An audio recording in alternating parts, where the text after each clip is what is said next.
Super flop साबित हुई प्रशांत किशोर की बदलाव रैली। प्रशांत किशोर की फ्लॉप रैली में चोर पॉकेट मारों की चांदी।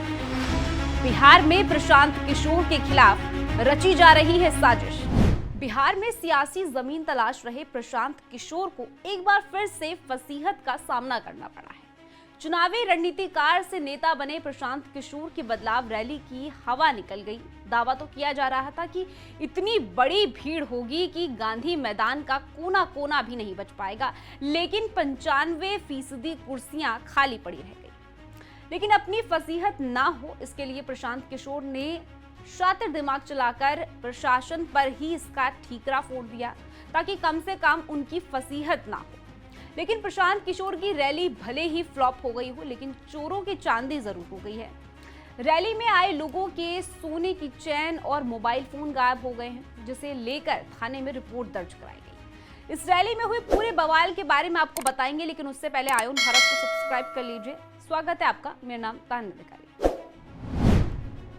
देश भर की राजनीतिक पार्टियों के लिए रणनीति तय करने वाले प्रशांत किशोर ने बड़े ही अरमानों के साथ सियासत में कदम रखा था। शुरुआत के दिनों में तो उन्होंने पार्टी बनाने की बात तो खारिज कर दी, लेकिन जब पदयात्रा के दौरान उन्हें लोगों का समर्थन मिला तो आखिरकार उन्होंने राजनीति में उतरने का ऐलान कर दिया।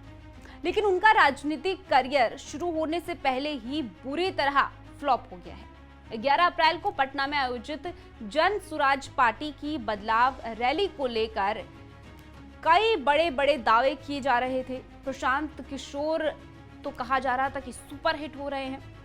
कहा तो ये भी जा रहा था कि रैली में 3 से 4 लाख लोगों की भीड़ जुटेगी, लेकिन सारे दावे हवा हवाई साबित हो गए।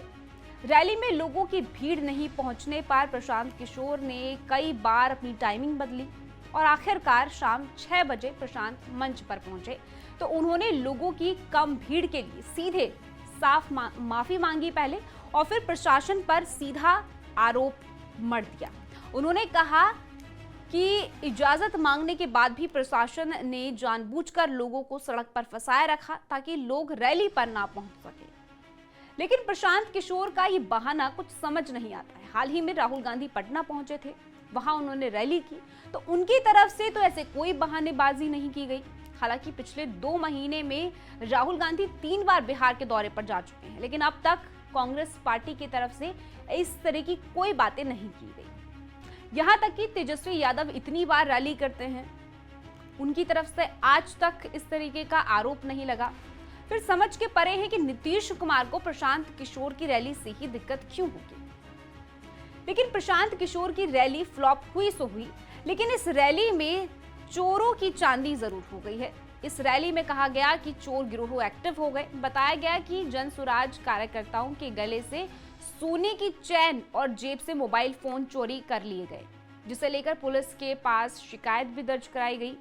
जन सुराज की इस रैली में पटना समेत अलग अलग जिलों के से जन सुराज के समर्थक और कार्यकर्ता पहुंचे थे, जिन्हें चोरों ने अपना निशाना बनाया और अपना हाथ साफ कर लिया। लेकिन प्रशांत किशोर, जो कि पूरी बिहार व्यवस्था को ठीक करने का दावा करते हैं, उनका राजनीतिक करियर पर ही लग रहा है कि ग्रहण लग गया है। इससे पहले पीके ने बिहार विधानसभा चुनाव में सभी सीटों पर उम्मीदवार उतारने का ऐलान किया था। हालांकि इस बीच राज्य में हुए उपचुनावों में भी उन्होंने अपने उम्मीदवार उतार दिए थे। इन चुनावों में वो अपना जलवा तो नहीं दिखा पाए, लेकिन वोट कटवा की भूमिका में जरूर आ गए। लगातार फसदी साबित होने के बाद बीपीएससी विद्यार्थियों के समर्थन में आंदोलन करने के लिए प्रशांत किशोर ने पटना के गांधी मैदान में सत्याग्रह किया। बिना जिला प्रशासन की इजाजत के सत्याग्रह करने उन्हें भारी पड़ा और थाने से लेकर कोर्ट तक के चक्कर काटने पड़े। आखिरकार उनका सत्याग्रह पूरी तरह से फेल हो गया। अब विधानसभा चुनाव पर प्रशांत किशोर का फोकस है। चुनाव में उतरने से पहले उन्होंने अपनी ताकत दिखाने के लिए पूरे तामझाम के साथ पटना के गांधी मैदान में बदलाव रैली बुला ली, लेकिन रैली में 10,000 लोग भी नहीं जुट पाए।